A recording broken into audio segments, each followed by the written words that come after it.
The first sensation was the cold, a shocking, unforgiving chill seeping through the thin fabric of her sweater as her shoulder, and then her temple, met the unyielding tile of the eastward main corridor. Then came the sound, a sickening wet thud of flesh and bone against hard floor, followed by the chaotic scatter of notebook pages, the sharp clatter of a pencil case exploding open, and the tiny skitter of her colored pens rolling away like startled marbles. But the sound that truly shattered the air, that made the LED lights above seem to hum with a cruel intensity, was the laughter. It wasn't just one laugh. It was a cascade, led by a sharp braying horn of mockery that belonged to Tyler Bradford, and echoed by the sycophantic chuckles of his shadows, Marcus and Brett. In the 3 seconds it took for Zoe Chen to hit the ground, the entire ecosystem of the junior class hallway shifted. If you have ever felt the floor drop out from under your world, if you have ever known the white-hot shame of being the target, then you understand why this story isn't just about a fall.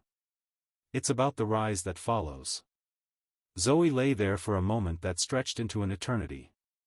The gritty texture of the floor was a stark reality against her skin. She could smell the industrial cleaner, the faint scent of sweat from 100 passing students, and the distinct aroma of her own humiliation. Her chemistry textbook splayed open beside her head, showing a diagram of molecular bonds, their structures exposed for all to see. She felt a kinship with those fragile connections. Her own insides, her private thoughts, her quiet hopes, were now splayed open for the amusement of the predators. She saw the scuffed, expensive black sneakers of Tyler Bradford step deliberately over her scattered homework, the calculus assignment she'd spent all weekend perfecting, now adorned with a dusty footprint. "Whoa, watch your step, clumsy," his voice dripped with a condescension that was both practiced and effortless. He stood over her, not as a person, but as an institution. The red and white varsity jacket was a uniform of power. His dark hair, artfully styled, caught the harsh light. He was the star point guard, the king of Riverside High, and she was just a piece of lint on his royal robe. The bystanders formed a ragged, silent circle. Their faces were a mosaic of complicity. Some, like Emma Rodriguez from her English class, looked away quickly, a flush of shame on her cheeks, unable to meet Zoe's gaze. Others, their thumbs already flying over the glass screens of their phones, recorded the spectacle. They were the archivists of cruelty, turning her pain into digital content to be consumed, shared, and forgotten. This was the food chain of the American high school hallway, a brutal and unspoken hierarchy. And Zoe, the quiet girl with the jet black hair that she always wore in a simple ponytail, had always occupied the lowest rung. She was the one who gave monosyllabic answers in government class. The one who ate her turkey sandwich alone on a bench near the science wing. The one whose name was a footnote in the yearbook. She was a ghost. And today, Tyler Bradford had decided to walk right through her. What no one in that hallway, not even the most observant teacher, could have fathomed was that the shy, seemingly fragile Zoe Chen was a living paradox. They didn't know about the training center 25 miles away, a place that smelled of sweat, effort, and polished bamboo. They didn't know about the calluses on her knuckles, the muscle memory ingrained in her limbs through thousands of repetitions, or the trophies that gleamed in a case at that other building, golden testaments to a ferocious discipline. For 9 years, since a particularly brutal bout of childhood teasing over her accent and her quiet nature had reduced her to a sobbing mess, Zoe had been training in Muay Thai kickboxing. Her parents, hoping to build her confidence, had enrolled her in a class. They never imagined they were unleashing a storm. She wasn't just a student, she was a prodigy. By 13, she was winning regional tournaments. By 15, she was the 3-time undefeated state champion in her weight class. Her coach, a stern, graceful woman named Coach Rivera, called her Nong Fa Rong, the Silent Thunder. In the gym, she was a force of nature. Her combinations were thunderclaps that came from the depths of her soul. Her movements were a blend of poetry and physics.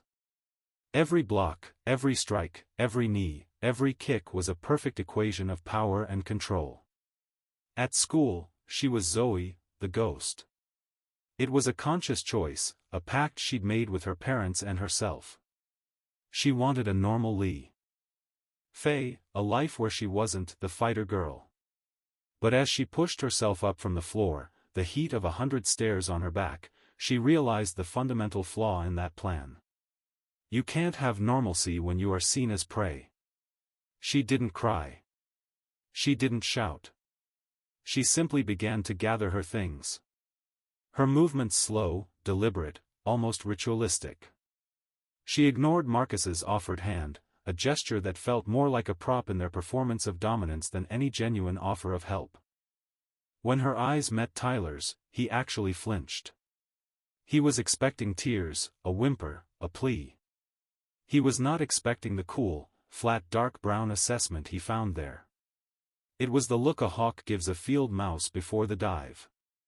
It unnerved him, and his bravado, for just a second, flickered. "What?" he sneered, trying to reclaim the moment. "You going to cry now? Go on, Chen. Give us a show. We're all watching." Zoe said nothing. She simply stacked her papers, slid her pens into her case, and stood. She brushed the dust from her jeans with a sharp, final slap of her hand. Then she walked. The crowd parted for her, not out of respect, but out of a confused unease. The script had been violated. The victim had refused to play her part. The video, titled "Tyler Owns the Quiet Asian Girl," spread through the school's social networks like a virus. For a day, Zoe was infamous. The quiet humiliation she had known for years was now amplified, digitized, and permanent. The teachers, as always, were willfully blind. Mrs. Patterson, the chemistry teacher whose class she was late for, simply sighed and said, "Try to be more careful, Zoe. Hallways are for walking, not lounging." Tyler's father owned the largest car dealership chain in the county and was the biggest donor to the new basketball court renovation. Tyler was golden, untouchable. And the bullying, emboldened by its digital success, evolved. It became a focused, insidious campaign. Her locker was found stuffed with crumpled paper, the word "loser" scrawled across it in red marker. One day, her lunch tray was accidentally bumped from her hands, sending a mess of pasta and orange juice across the cafeteria floor, a modern-day scarlet letter made of marinara. Whispers of "clumsy weirdo" and "freak" followed her like a toxic mist. Through it all, Zoe's silence was her armor. But at home, in the sanctity of the gym, her training became something else. It was no longer about technique. It was about catharsis. Her sh. Adao boxing, the prearranged sequences of movement, were performed with a new, terrifying intensity. When she struck the heavy bag, the hardened leather cylinder used for conditioning, the impact wasn't just a sound, it was a statement. Thwack for the shove. Thwack for the laughter. Thwack for the pity in Emma's eyes. Her knuckles were raw, her muscles screamed, but the fire inside her burned brighter. Coach Rivera watched her one evening after everyone else had left. "Zoe," she said, her voice calm but firm, "your technique is perfect, but your spirit is clouded with anger. Anger is a flame. It can forge a weapon, or it can burn the hand that wields it. The true warrior, the Nak Mui, does not raise her fists for pride or for revenge. She raises them only when the path of peace has been completely eroded, and only to restore balance, to protect, not to punish. The storm inside you must be guided, or it will destroy you."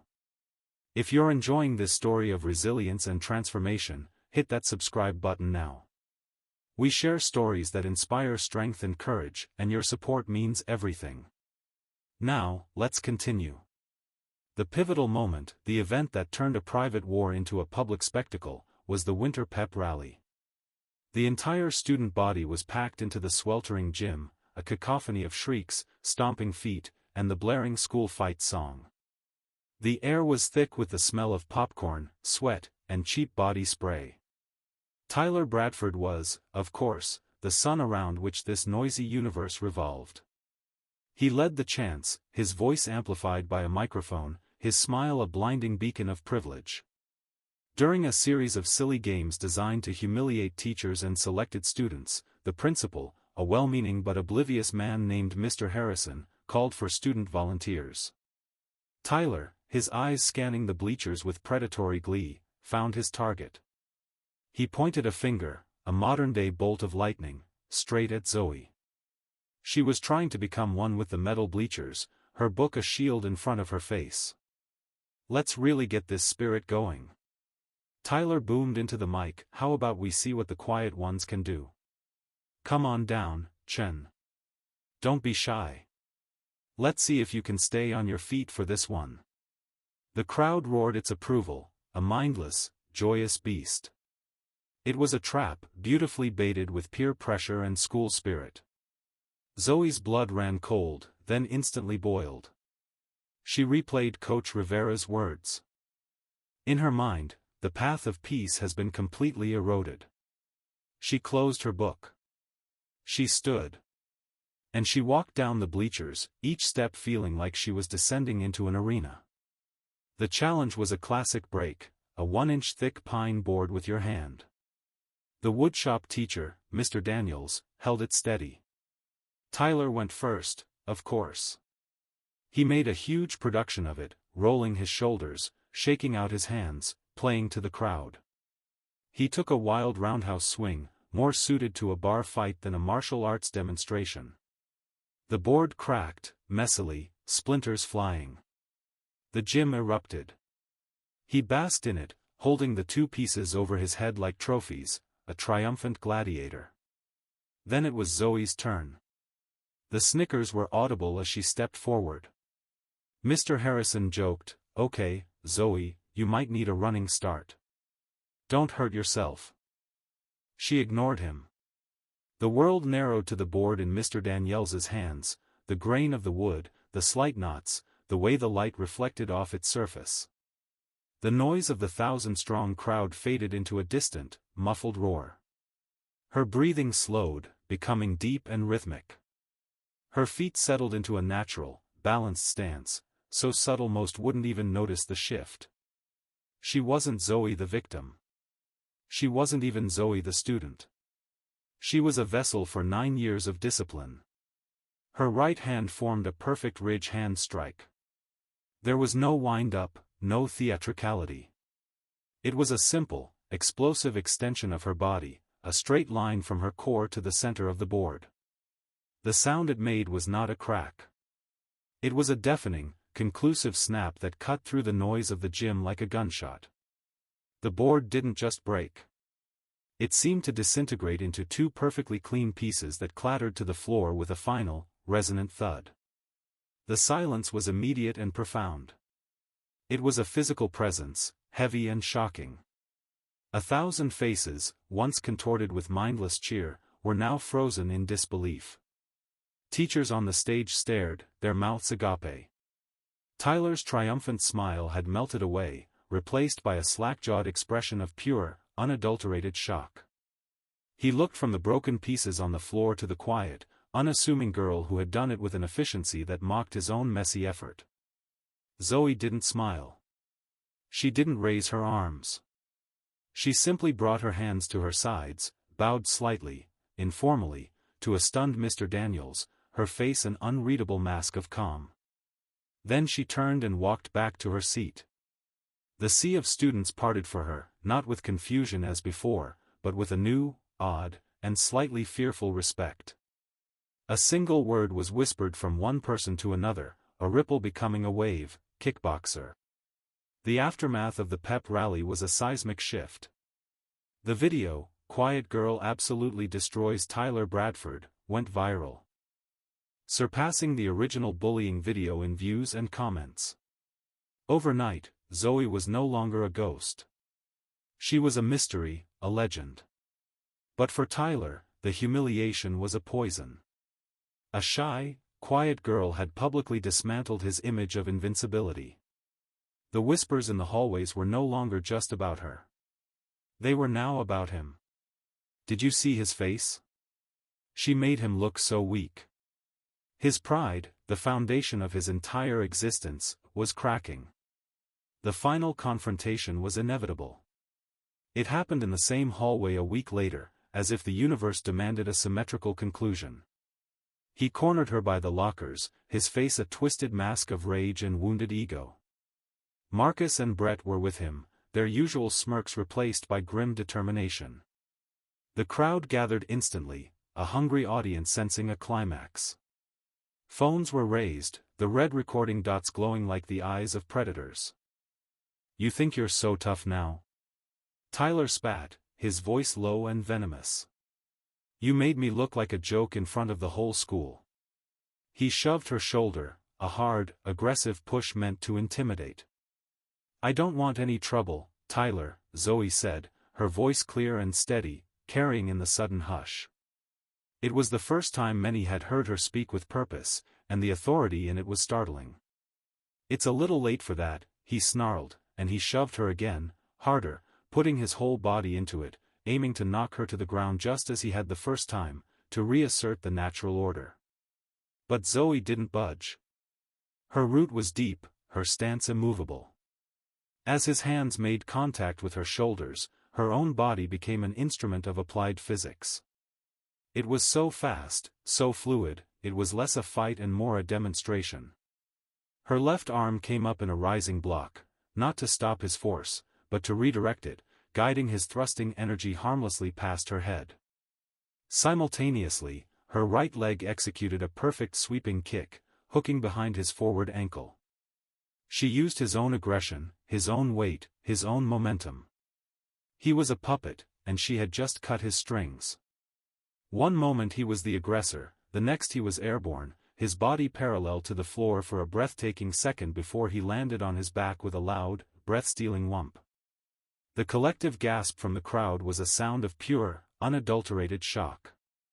The reaction was instinctual. Marcus lunged forward, grabbing for her arm. Zoe didn't flinch. She pivoted on the ball of her foot, her body a whirlwind of controlled motion. Her right hand shot out in a sharp, open-handed strike to the nerve cluster on his shoulder. It wasn't meant to break bone, but to send a debilitating, numbing shock down his arm.